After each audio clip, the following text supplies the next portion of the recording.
Nagsimula na ngayong araw ang final testing and sealing ng COMELEC sa automated counting machines para sa eleksyon sa May 12. May ulat on the spot si Bernadette Reyes. Bernadette?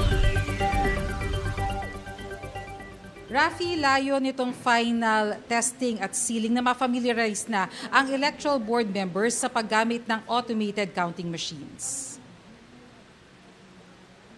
Pagkakataon din ito para malaman kung may problema ba ang mga makina, kung may kulang ba sa mga pinadalang gamit, para kung may pagkukulang ay madali raw itong ma-provide. Halimbawa, kailangan bang palitan ang makina o ang SD card?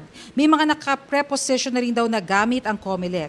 Isa rin sa pinaka-importante sa ginagawang testing at sealing ang pagkakaroon ng initialization report na nagpapakita na zero o wala pang boto sa lahat ng posisyon.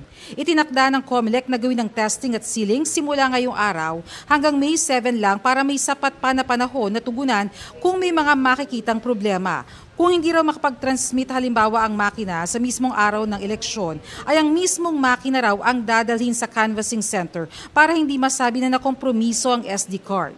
Nakikiusap rin ang COMELEC na bumoto ang mga tao sa araw ng eleksyon, lakip ang layunin na ayusin ang lahat. Sa mga susunod na araw ay patuloy pa rin ang voters education at hinihikayat rin ng COMELEC ang mga kandidato na engganyohin ang mga tao na bumoto. Rafi, ayon sa COMELEC ay meron daw mahigit 100 na mga repair hubs sa iba't ibang bahagi ng bansa at meron din naka-standby na 16,000 na mga automated counting machines na maaaring gamitin sakaling may makitang problema sa mga makina ngayong final testing and sealing. Rafi? Maraming salamat, Bernadette Reyes.